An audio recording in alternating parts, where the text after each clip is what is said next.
Este episodio se está estrenando un 2 de noviembre y por eso es una edición especial que no tiene nada que ver con negocios, administración de recursos o productividad, pero que definitivamente tiene que ver con crecimiento personal y la manera en la que sobrellevamos las cosas horribles que pasan en la vida, sobre todo durante una pandemia.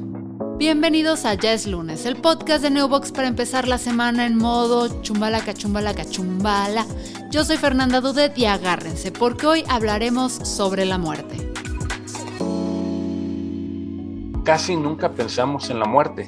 Llegamos incluso a creer que vamos a estar aquí, pues no sé si para siempre, porque por ahí dicen que vivimos como si nunca fuéramos a morir y morimos como si nunca hubiéramos vivido. Nada más hablamos de la muerte cuando estamos en los velorios o cuando estamos en medio de una situación de alguien que muere, pero en realidad nuestra vida es de manera inconsciente, con este sentido de que todo lo que está siempre va a estar ahí. No pensamos ni en la muerte propia, mucho menos en la muerte de los demás. Y eso, por lo mismo, cuando llega la muerte, nos toma como por sorpresa, como algo inesperado, como algo que nunca iba a pasar, siendo que es lo más seguro que todos un día nos va a cargar el payaso a todos. Acaban de escuchar a Fernando de Sandi, tanatólogo y autor que nos da un empujón para llegar rapidito al punto. La muerte es el único evento que ningún organismo de la galaxia puede evitar, excepto posiblemente la langosta en las condiciones adecuadas, pero ese es otro episodio. Hasta en la mitología griega hubo a quienes los encontró la parca, como Aquiles, un ser prácticamente invencible que murió a causa de una flecha atravesando su único punto débil, el talón. Y yo digo que hay una falla gigante en esta trama. Se supone que en la época ya había armaduras y lanzas y cosas de esas. ¿Cómo es posible que no pudieran fabricarle una armadurita en su taloncito? Seguro hay alguna parte de la historia que no están contando, en donde su mamá le dijo: no te vas a salir de la casa sin un suéter y algo para cubrirte ese talón.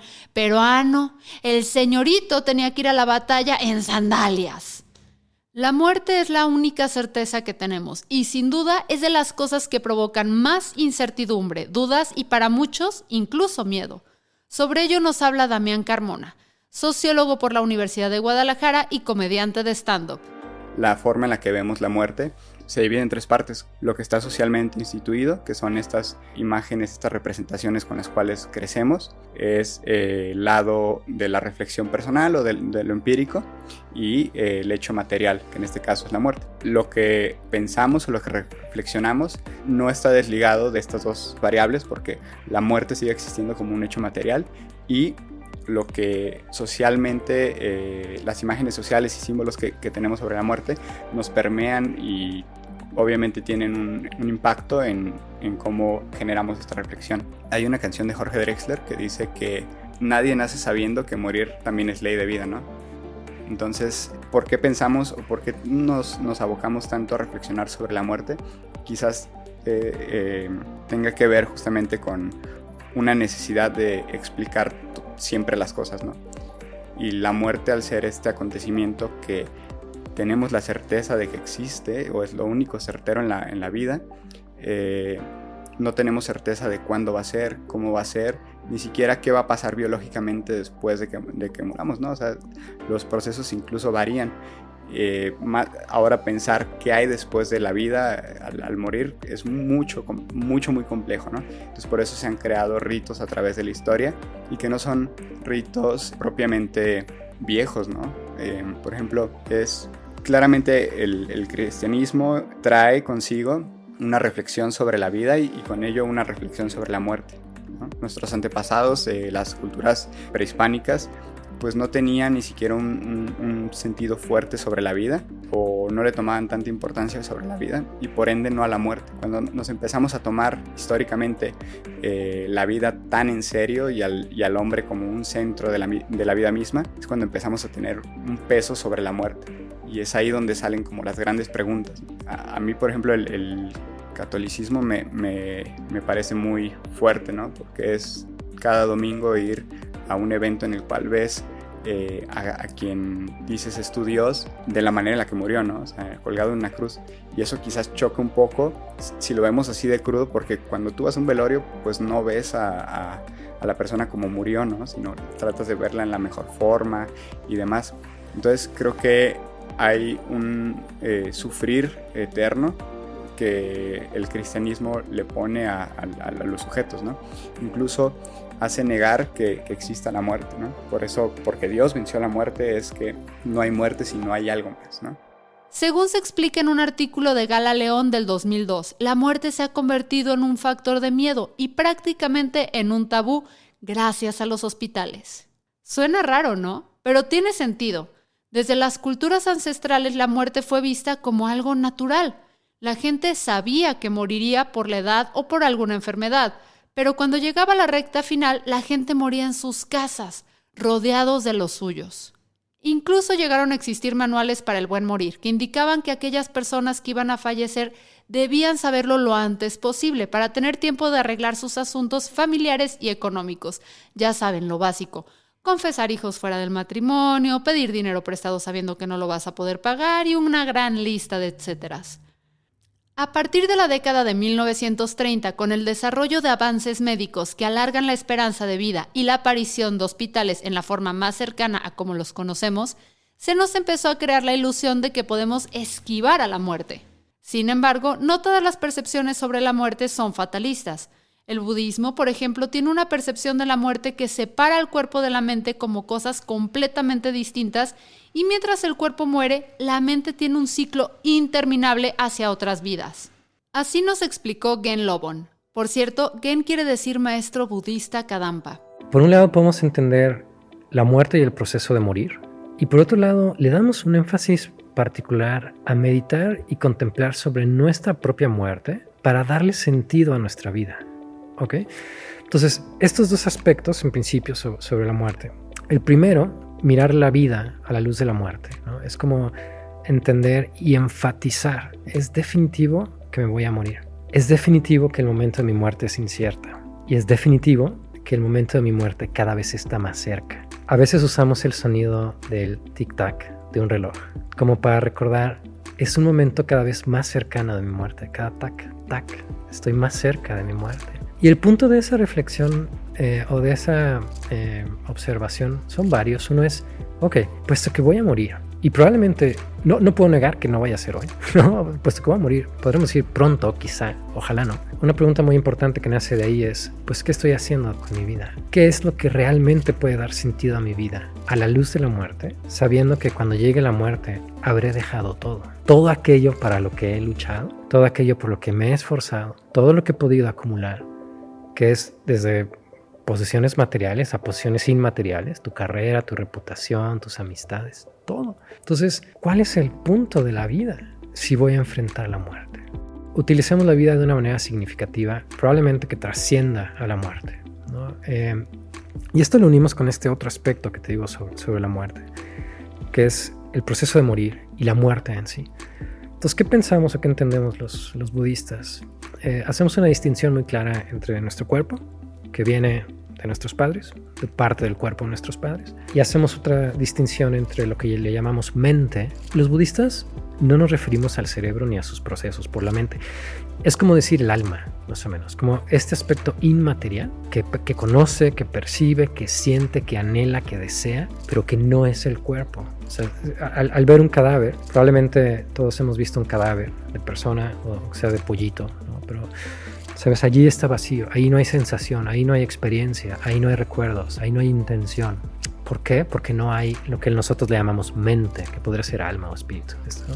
No hay. Entonces, mente y cuerpo los entendemos como entidades distintas, de naturalezas distintas, de orígenes distintos. Nuestro cuerpo tiene un principio, hace los años que tengas, más 9 meses, y tendrá un final. Después de nuestra muerte, unos pocos días, instantes o años, ¿no? Cuando se desintegra el cuerpo. Ahí no hay vuelta de hoja. No vale la pena poner demasiado énfasis en esta carcasa, ¿no? que estamos cargando, que nos va a terminar traicionando, que envejece, que duele, que huele y que a fin de cuentas no nos va a corresponder con todo el cuidado que le damos. Entonces, lo que está adentro, la mente, lo entendemos. La mente es como el objeto de conocimiento de los budistas. Entonces, si el origen del cuerpo es nuestros padres y sus células, su esperma y óvulo, ¿no? De dónde vino, ¿cuál es el origen de la mente? ¿Cuál es el origen de algo inmaterial? Entonces nosotros entendemos, por ejemplo, si tú atrapas un pensamiento y quieres como buscar de dónde vino un pensamiento o un sentimiento, en términos muy simples y muy llanos, es como entender, vino de un pensamiento anterior. ¿Y ese de dónde vino? De otro anterior. O una emoción se transformó de una emoción anterior. O un sentimiento se transformó de uno anterior, de uno anterior, de uno anterior, de uno anterior. Entonces, la mente siempre tiene su origen en su momento previo. O sea, la mente de este momento nació de su momento previo. Un pensamiento, un sentimiento, una sensación, un recuerdo, etc. Y si lo piensas, esto hace un continuo sin principio. Sin principio quiere decir mucho antes de haber tomado este cuerpo. O sea, el pensamiento ahorita de dónde vino, del momento anterior. Fue el pensamiento anterior que se transformó. Tu primer pensamiento de esta vida, ¿de dónde vino? Tuvo que haber venido de un pensamiento anterior. Vidas pasadas, incontables. Y pasa algo que me gusta mucho pensar en ello, que es el hecho de tener un pensamiento en este momento es ya la causa del siguiente. El mismo instante en que aparece va a ser el siguiente. Lo cual, en suma, nos puede ayudar a entender que al cesar el cuerpo, ¿no? La mente, que no es producida ni sustentada a partir del cuerpo, simple y sencillamente se va, ¿no? Continúa. Entonces, la muerte, desde este punto de vista, no la entendemos como un final definitivo, como un bajar cortinas y apagar luces y se extinguió todo, sino simplemente como un salir de este cuerpo, ¿no? Como nuestra esencia se va. Y hay algunas explicaciones sobre cómo ocurren las cosas. Pasar un tiempo en lo que necesariamente la mente tiene que encontrar alguna manera donde alojarse en otro lugar. Esto es vidas futuras. No es difícil entender vidas futuras. Es simplemente, si cualquier persona se pregunta, si yo me muero hoy, ¿dónde y cómo estaré mañana? Pues ya estás en tu próxima vida. Lo que nos separa de nuestra vida futura es un suspiro, ¿no? Y probablemente 2 minutos de no respirar o algo así. A diferencia de los budistas, las generaciones actuales difícilmente hablaremos de la muerte con tanta naturalidad. Incluso hay pacientes terminales que deciden no compartir con sus familias que lo son. O al contrario, existen familias que se enteran de que alguno de sus parientes está por morir y deciden ocultárselo hasta que es inevitable. Según Gala León, esto se debe a distintos factores. Menor tolerancia a la frustración. Las personas no soportan que las cosas no están saliendo como ellos lo planean. Y morir, sobre todo prematuramente, en definitiva no es parte del plan. El aumento en la esperanza de vida. Mientras más se tarda la sociedad en morir, se le resta lo cotidiano a la muerte. Y pasa de algo común y natural a algo lejano y evitable. Güey, así me gustaría que fuera mi relación con el SAT, lejana y evitable. Culto a la juventud. En nuestros tiempos existe un tremendo miedo a envejecer. Ahora imagínense a morir. ¿Me estás oyendo, Maribel Guardia? Deja de ponernos estándares de vejez inalcanzables. Sin embargo, la pandemia de COVID nos ha enfrentado sí o sí con la muerte y nos ha hecho hablar de esta como nunca antes. La Organización Mundial de la Salud estima que en octubre del 2021 la cifra real de muertes por COVID ronda entre los 6 y 8 millones de personas, por lo que es muy probable que alguien muy cercano a ti sea ya una de estas cifras. El año pasado, en el último año perdí 3 tíos, ¿no? Y en los 2 primeros velorios había estado un tío que pues fue el que animó a todos. O sea, realmente es el que trae las historias y fue como mucha risa, ¿no? El tercer velorio fue el suyo. Pues no había ese componente, entonces fue como muy duro. Una forma mía particular de lidiar con sus duelos fue hacer beat de comedia sobre la muerte de mis tíos, ¿no? Pues me dolió y todo, pero fue como pues no sé, o sea, ya se fueron y es también otra forma de lidiar, ¿no? O sea, no pertenece al rito del funeral, no pertenece quizás al rito de subir una foto o qué sé yo, pero son otras formas que vamos creando y que no es que inventemos, ¿no? Sino que ya existen y que gente ya lo ha hecho. Y lo retomamos porque pensamos que nos pueden servir de cierta manera. Día de Muertos es la nostalgia plena.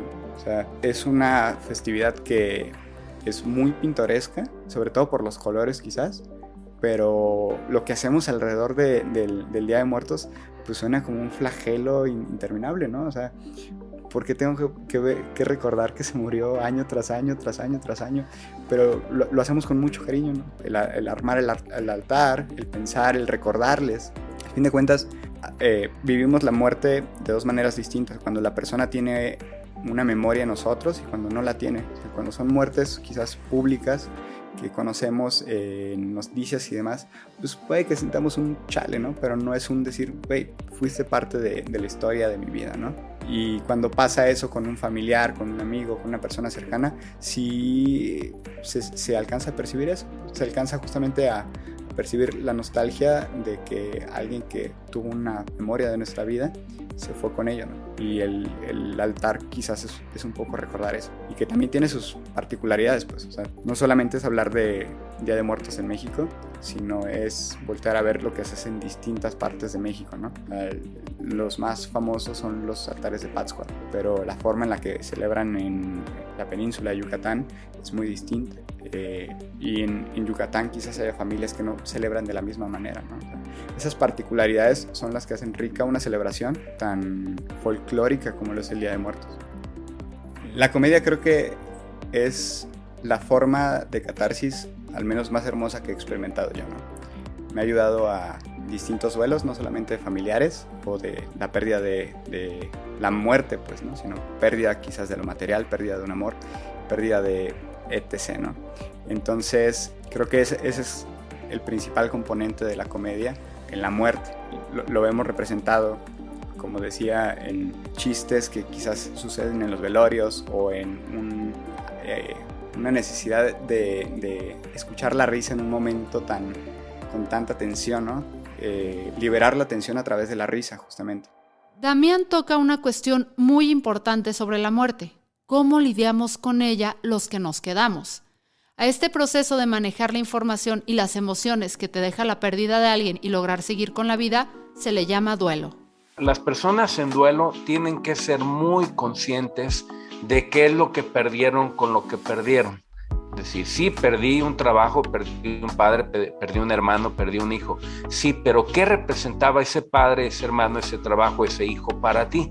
Porque eso es en realidad lo que implica tu pérdida. El verdadero duelo consiste en todos los ajustes y cambios que yo tengo que hacer en mi realidad actual después de aquello que perdí, donde ya no cuento con lo que antes contaba o con quien antes contaba para hacer frente a esta realidad de esta vida. En alguna forma es volver a iniciar. Yo les digo a las personas, vivir un duelo es como cambiarte de casa. Y quienes nos hemos cambiado de casa, vaya que sabemos que es todo un show cambiarse de casa. Se te rompen cosas, te faltan otras, tienes que adaptarlo todo, te da miedo el lugar a donde te vas a ir porque todo es desconocido.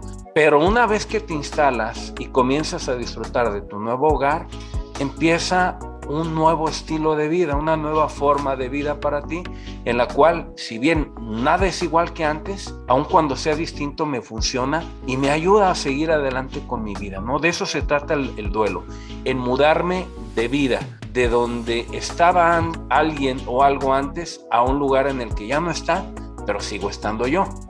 Hay que entender de dónde viene el dolor del duelo. La mayoría de las personas pensamos que el dolor del duelo viene justamente de la pérdida de la persona. Entonces, en el budismo lo diríamos de otra manera, diríamos el dolor del duelo viene del apego que tienes a la persona. Entonces es muy diferente relacionarnos con las personas con apego a relacionarnos con las personas sin apego. Sin apego no es indiferencia, es sin apego. Apego, como lo entendemos los budistas, es una actitud o una mente egoísta que está pensando, yo necesito eso, yo lo necesito. Y nos pasa con la pareja, con la familia, con los amigos, pero soy yo, está autorreferenciada, ¿no? Somos como, el apego nos hace como niños chiquitos en una tienda de juguetes, yo quiero esto, yo quiero esto, yo quiero esto, y nunca me quiero separar. Y el apego produce mucho dolor, porque todo cambia, todo se va. Tiene Buda una frase que me encanta, Buda Shakyamuni dice, toda reunión termina en dispersión, todo encuentro termina en desencuentro. Todo ascenso termina en descenso y todo nacimiento termina en la muerte. Entonces, entendiendo esto, cuando alguien tiene un proceso de duelo, quizá que le está doliendo, a veces ayuda a ayudarle a entender, oye, no seas tan egoísta, deja de pensar en ti. Tú estás bien, preocúpate por la otra persona. Y si quieres preocupar, o sea, preocúpate no del verbo lamentate, ¿no? Sino ocúpate de la otra persona, haz algo por la otra persona, reza por la otra persona y acepta. Todo es impermanente, pero tú estás bien. El dolor está en el apego, no en el amor. ni siquiera. Si amas a la otra persona, podemos rezar por ella. Pero es enfrentar a nuestro apego, que es nuestro egoísmo, que piensa solo en yo me quedé solo, yo. Es por ahí. Generar o adquirir un ritual es una buena manera de iniciar o llevar un proceso de duelo, porque nos ayuda a hablar sobre nuestros sentimientos. Es por eso que las distintas culturas tienen los propios. Otra parte tiene que ver con los ritos que hay alrededor de la muerte, que son pues desde el velorio. De los velorios podemos partir de sinfín de tradiciones, ¿no? Hay culturas en las cuales son 8 días de fiestas, ¿no? U 8 días de actos, de ritos alrededor de la muerte de una persona. Las personas que de pronto vemos que llegan con tamboras y demás a cementerios, quizás los más comunes o no comunes, sino los más contemporáneos tienen que ver con la solemnidad y con ser más apegados a ciertas etiquetas, ¿no? Vas al recinto fúnebre, te despides por él durante la noche y a la mañana siguiente una misa o algo con el cuerpo, las cenizas presentes, y se deposita, si no es el cuerpo, las cenizas en el lugar donde deben estar, ¿no? Y alrededor de esos como ritos o grandes ritos, creo que hay otros ritos que hemos ido creando y que tienen que ver con, pues tal cual con el proceso histórico que vivimos, ¿no? Por ejemplo, subir una foto, hacer una transmisión en vivo o el velorio o la misa o algo así. Entonces el moño negro es en sí justamente el prepararse para algo, pues, ¿no? Y es una forma en la cual las personas pues dan un aviso hacia afuera, pues, de algo que están viviendo. Y quizás no dicen yo estoy diciéndolo hacia afuera, sino que justamente los sujetos hemos desplegado nuestra individualidad hacia una esfera enorme que es las redes sociales, ¿no? Entonces lo que sufro no está aquí, sino también tiene que estar allá. Y hacia ahí se esparce, ¿no? Uno de los ejemplos quizás como más actuales tiene que ver con un video que circuló en redes sociales de el dueño de una empresa de lácteos que muere y de pronto en su funeral hay una botarga de un queso Oaxaca bailando junto con la gente, ¿no? Entonces ver representada de esa manera también otro rito, pues que ni siquiera tiene que ver con la particularidad de una región quizás, ¿no? Sino quizás era algo como de, es el dueño de una empresa de lácteos, ¿no? Pues ¿qué le ponemos, no? Un queso, ¿no? O sea, creo que tiene que ver, hay particularidades, hay que entender que si bien vivimos en una sociedad, cada familia y cada persona tiene un poder de agencia, ¿no? Que eso no significa que somos únicos y demás, sino que es la capacidad de hacer las cosas distintas. Comúnmente los ritos, bueno, no comúnmente, los ritos no son para el que se va realmente, ¿no? Sino es para la gente que se queda. Pues, o sea, ver el cuerpo por una última vez es como ese despegarte y decir, aquí quedó, ¿no? Desde la antropología se aborda la muerte desde distintos ángulos. Distintas tradiciones o distintas culturas son las que se estudian también para ver la concepción de la muerte desde no solamente cuando se pierde, sino cuando se asesina, ¿no? Cuando se mata incluso. Cada persona debe procurar generar y realizar sus propios rituales, y de hecho los tenemos en todo sentido, ¿no? Por ahí nos podemos imaginar cuando hay el fin de una relación, ¿no? Que termina una relación, y a veces el ritual sugerido o sugestivo que se viene a la mente es, pues bueno, ahí me reúno con los amigos, con las amigas, brindo por la que se fue, brindo por el que pueda llegar, y ya esa manera es una especie de ritual en el cual yo intento acomodarme interiormente para afrontar esta nueva realidad en la cual ya no está el que antes estaba, y esto me va a llevar un tiempo en el que yo tengo que acomodarme en mis emociones, en mis pensamientos, en mi estilo de vida, porque pues ya no está el que antes me acompañaba, ya no está la persona, como diría mi abuela, aunque sea para pelear me hace falta, ¿no? Ya ni siquiera para eso lo tengo. Entonces el ser humano necesita ejercer y realizar rituales de despedida, rituales de un adiós en el cual él pueda ser consciente en primer lugar de que alguien se va o que algo se fue, pero también ser consciente de que él sigue aquí, de que él se queda, y tiene que hacer lo necesario para continuar pues hasta que a él se le acabe el 20. Para procesar una pérdida es muy importante la comunidad en la que te desarrollas, porque es la que de cierta medida te indica qué es lo socialmente aceptable para estas situaciones. Alrededor del mundo hay lugares donde no se lamenta la muerte, sino se celebra la vida.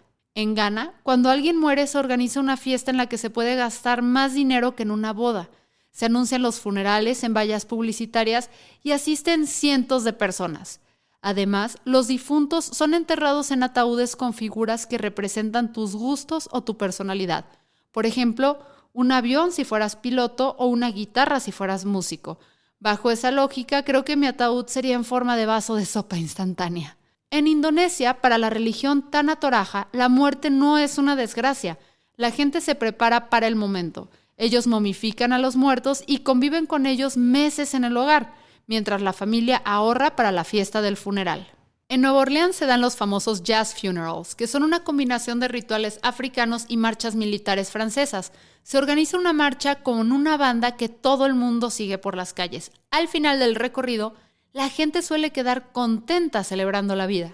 En Madagascar desentierran a sus difuntos, los envuelven con ropa, los llevan de procesión y se sientan a comer con ellos para que los nuevos miembros conozcan a sus antepasados. Güey, imagínate que vas a conocer al papá de tu novio y poder decir, la neta, mi suegro es un muertazo, güey. Vámonos deteniéndonos un poco. En México todos conocemos el Día de Muertos. Es un ritual que proviene de la mitología mesoamericana que originalmente era una festividad para guiar los muertos a Mictlán, el inframundo mexica. Según la leyenda, Quetzalcóatl, dios en forma de serpiente emplumada, bajó al inframundo y esparciendo su semen en huesos molidos dio vida al humano. Por eso los huesos de alguna manera simbolizan la semilla de la vida. Pero también la creencia general es que durante este día las almas de los muertos regresan al mundo de los vivos. Eso explica por qué el Día de los Muertos no se asocia con la tristeza, sino con la alegría, porque no se trata sobre recordar su muerte, sino de celebrar que nos vienen a visitar. Y no nos traen ni siquiera un recuerdito que diga, alguien que quiero mucho fue al Mictlán y solo me trajo esta camiseta, qué poca, güey. Debido al proceso de colonización, las tradiciones mesoamericanas se combinaron con las españolas, introduciendo el catolicismo al juego. Sin embargo, según el antropólogo Claudio Lomnitz, para la BBC, México mantuvo en buena medida los rasgos importantes de la tradición, porque mientras Europa y el resto de América estaban en proceso de modernizar sus costumbres en relación a la muerte, México estaba cerca del final de su época colonial. España estaba en guerra con Europa y sencillamente no tenían tiempo ni recursos para andar preocupándose por meterle mano al Día de Muertos. Entonces, básicamente España dijo, ay, ¿saben qué? ¿Quieren guiar a sus muertos al Mictlán aunque eso asuma la existencia de otros dioses distintos al mío? No tengo ni cómo supervisarlos, ya hagan lo que se les dé su regalada gana. Además, en México la iglesia tenía menos influencia que en España, por lo que el culto popular pudo florecer al estar menos dominado por el clero. A ver, o sea que nos tocó la versión light de la imposición del catolicismo. No me quiero imaginar cómo fue la versión extendida con comentarios del director. Aunque en otros países de Latinoamérica, como Bolivia, Perú o Colombia, también celebran el Día de Muertos, México ha sido el único que lo nacionalizó como una costumbre parte de su identidad. Según Lomnitz, esto se lo debemos en parte al supernacionalismo traído por la revolución. Lo que no podemos perder de vista es que a pesar de que el Día de Muertos es una celebración, esto no significa que la muerte no se reciba con tristeza o dolor. Creo que en América Latina somos muy solemnes con la muerte. O sea, por ejemplo, en Estados Unidos pueden quizás tener las cenizas de su ser querido en su propia casa, pero aquí es como todo el ritual de decir, ok, yo te llevo para que descanses en este lugar, ¿no? Y se vuelve como toda esta parte solemne. Si bien es cierto que está, por ejemplo, los ritos que hay alrededor de la muerte, también está, o creo que las particularidades, por ejemplo en México, podemos apuntar ahí a la Santa Muerte también, ¿no? Que no es, a veces suena muy raro el pensar que se venera a la muerte, pero creo que es como muy sincero decir, pues tú algún día me vas a llevar, cuídame mientras me llevas, ¿no? Que me llevas, pues ahí me cuidas, y ya lo que pase después, quién sabe.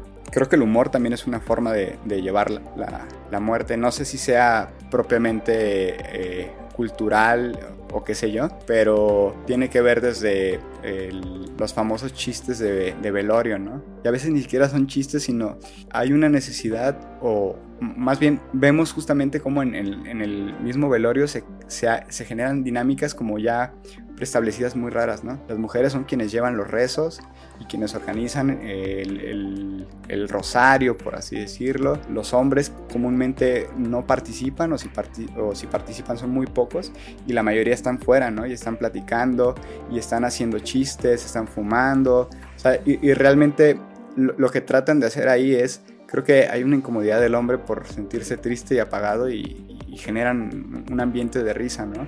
Y quizás ni siquiera son chistes, sino anécdotas. O sea, incluso el hombre se niega sentir y ser sensible en el momento en el cual creo que podemos ser más sensibles, ¿no? Ante la pérdida. Todavía en algunas regiones de México se vive esta situación de tratar de buscar el sentido de la muerte, o tratar de sobrellevar el sentido de la pérdida, de la muerte de un ser querido, a través, como bien lo comentas, de una celebración, de una fiesta en la cual nosotros recibimos cada año al ser querido, ¿no?, fallecido, o se le recuerda a través de un altar donde está por ahí la fotografía, la vela encendida y demás. Pero se ha perdido poco a poco este sentido festivo de la muerte, y cada vez ha tenido un tinte, un toque más dramático, en donde las muertes, o más bien los dolientes actuales ante la muerte, ante la pérdida, sufren más, se entregan más al sufrimiento, al dolor, por los vacíos que hay, sobre todo porque de un tiempo para acá, dentro de los grandes factores que han complicado más el hecho de vivir la muerte y afrontar todas las emociones que suceden con ello, es que casi no tenemos tiempo de disfrutar lo que tenemos, ni a las personas que tenemos, de tal manera que se nos van muy pronto. Sentimos que se nos van muy pronto, que apenas estoy como tratando de querer disfrutar algo cuando ya se me acabó la fiesta, y eso genera un impacto muy importante, más con el tema de la pandemia, ¿no? En donde ahora ya incluso las muertes a raíz de la pandemia, sobre todo el año pasado, en el 2020, que fue de verdad un show para muchas personas, no hubo la oportunidad ni siquiera de un adiós, de una despedida. Entonces ni siquiera adiós dijiste, ya te me fuiste. Eso dejó mucho dolor, un vacío en las personas que, híjole, nos ha dado mucha chamba a los psicólogos y a los tanatólogos, porque las personas dicen, ¿ahora cómo le hago? Ya no lo vi, ya no supe qué le pasó, cómo estuvo, le dolió, no le dolió, se acordó de mí, ni oportunidad tuve de pedirle perdón de nada. Entonces, eso ha generado y ha dejado mucho dolor en la sociedad actual. De hecho, se habla de que vivimos un duelo social, además de las pérdidas humanas que hemos tenido, por la pérdida de la chamba, ¿no?, la pérdida del trabajo, que también representan duelos. ¿Qué pasa cuando los rituales no bastan? Cuando el duelo no se completa aunque se tenga toda la voluntad de que ocurra, o cuando creemos que estamos bien después de una pérdida y luego nos damos cuenta de que no. Aquí es útil la tanatología, que es una disciplina encargada de lograr que una persona se pueda sobreponer, no solo a la muerte, sino a cualquier pérdida que implique un periodo de duelo. El tanatólogo es donde entra a ofrecerle a la persona herramientas, recursos, trabajos de reflexión. Sobre todo el trabajo del tanatólogo, yo le digo, el tanatólogo no quita dolor. El tanatólogo no es paracetamol para quitar dolores. El tanatólogo tampoco es muertero. No se trata de que no te mueras o de que alguien no se muera, no. El tanatólogo es un acompañante que apoya a la persona y la acompaña en lo que esa persona va acomodándose, va adaptándose a través de una reflexión, de una dinámica, de una reflexión. Yo le digo, la tanatología se trata de sobar y empujar. Sobas porque te duele y empujas para que le siga a la persona, ¿no? Y eso le ayuda a la persona, el saber que no está sola para vivir esto, pero el saber también que tiene alguien que le dice, vámonos, o sea, no te puedes quedar en un rincón lamiéndote las heridas esperando a que alguien llegue a sobarte el lomo, no. Tienes que hacer frente al dolor, tienes que llorar lo que se tenga que llorar, el tiempo que sea necesario llorarlo, y vámonos para adelante porque la fiesta sigue. Entonces, ¿cuándo es necesario acudir a un tanatólogo? Un tanatólogo solamente será necesario cuando la persona, cuando el doliente, aquel que vive la pérdida, sienta o perciba que sus propios recursos personales ya no le son suficientes para afrontar lo que está viviendo. Es decir, cuando definitivamente la ansiedad me consume, cuando llevo 3, 4 noches sin de verdad poder dormir nada, cuando hay por ahí pensamientos o ideación suicida que se llama, cuando dicen ya me quiero morir, ya me quiero ir, ahí es cuando de verdad se requiere de la atención de un tanatólogo. Insisto, no para que el tanatólogo llegue como el Superman con la capa de superhéroe y aquí estoy para salvarte, ¿no? No, sino simplemente que la persona sienta que este trabajo es de él, pero que él siente que no puede solo, y por supuesto está la ayuda del tanatólogo para apoyarle y también para recordarle que hay más personas que también le pueden ayudar. Es decir, parte de la función del tanatólogo es ayudarle a que la persona descubra y se construya una propia red de apoyo. En conclusión, un tanatólogo solamente será necesario cuando la persona sienta que sus recursos personales, psicológicos, emocionales y espirituales ya no le alcanzan, ya no le ajusta para poder hacer frente al tamaño del dolor de la pérdida que está enfrentando. Al final parece que lo que toca es intentar asumir la muerte como una cosa normal, observarla y esperar igual que lo hacemos con cualquier otra etapa de la vida y dejar de intentar ser Maribel Guardia. Tratar de hacernos de herramientas para enfrentarla, a la muerte, no a Maribel. Y si no las encontramos o las que tenemos no son suficientes, nunca estará de más pedir ayuda profesional. ¿Se acuerdan que les dije que Damián hace comedia? Quédense unos minutitos más conmigo que nos compartió una rutina que escribió como parte de su proceso de duelo. Soy Fernanda Dudet y esto fue Ya es lunes, el podcast de Neobox, la empresa de hosting número 1 en México. Y para esta celebración del Día de Muertos, mañana 2 de noviembre, inicia una promoción atractiva. Checa nuestras redes sociales para saber de qué se trata. Yo perdí 3 tíos. El primero era panadero y valió rosca. El segundo era trailero y se fue por la libre. Y el tercero tenía 97 años y pues no se murió precisamente de muerte de cuna, ¿no? Mi tío ya era un repertorio de enfermedades. Tenía falla renal, Parkinson, Alzheimer. Mi tío murió dormido y en las causas de muerte posibles estaba neumonía, Parkinson, muerte natural. Yo creo más bien que se le olvidó despertarse. Mi tío tenía 97 años. O sea, cuando el Atlas fue campeón, mi tío tenía 28 años. Yo tengo 25 años. Eso significa que dentro de 3 años